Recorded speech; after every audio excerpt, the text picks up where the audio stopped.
Yo guys, how's it going? Trent here, and welcome to a video on the rent-a-server system in Battlefield 1 that's just been released today. So I'm just going to be trying it out and showing you guys the options and stuff that you can do when using the system. So we'll just jump right into it. It's just in beta, and there's a lot of stuff I think they'll be adding in the future that they don't have currently, but we'll just go through what they have at the moment. So when you're first going to rent a server, you can obviously just put the name, the description, and a message. I'm not really sure what the message means, but anyway, getting right into the grid of it, you can choose your map in game mode, and by doing this you just pretty much click on it and you choose the maps that you want in your thing, and once you've clicked on a map you get to choose the game mode that you want to play for that, and you can add as many as you want or as little as you want. One is the minimum though, you have to have one. So once you've got the maps you want, you can go through and you can take away certain classes of weapons, which I think is pretty cool, but I wish it was a bit more specific. Like you could take away certain weapons or something. I feel like that would be more useful and more productive and make the customization better, make it funner for everyone. And it's much the same with kits. You just can take away all the classes and the elite classes, which is nice. And same with just land and air vehicles. I wish it was a bit more specific, like you could take away certain vehicles to be used, but maybe they'll add this stuff in the future, I'm not sure.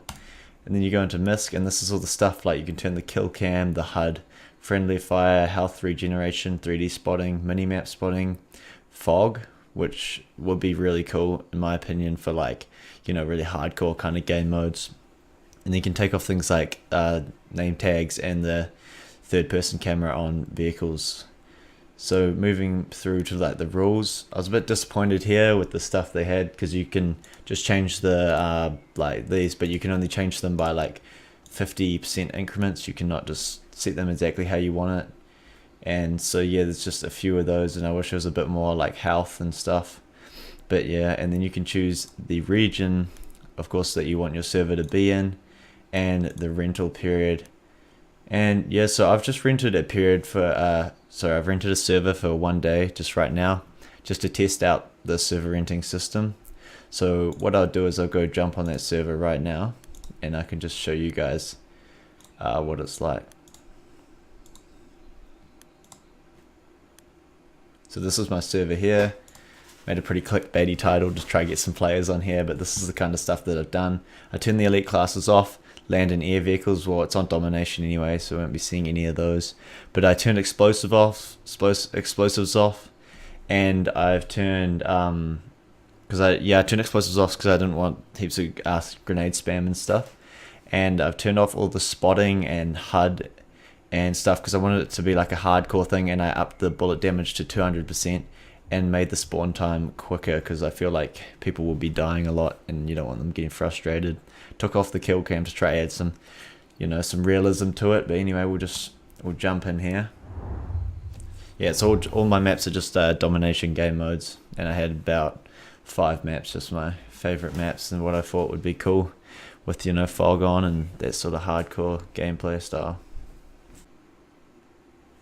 So guys, I've just got onto the server here, and I'll just show you guys something real quick. So say you've disabled, I disabled explosives, so when a player comes onto the server, it won't automatically just spawn in, and they won't have these things. They'll actually have to spawn in. You won't be able to spawn unless you come here and you actually turn the explosives off, which I thought was I don't know.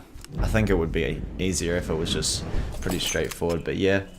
So we're in now, and it looks pretty good. I mean, like with the fog, because I turned fog on the whole time and turned off the HUD and everything, and it looks pretty realistic, and I really look forward to playing some game modes like this.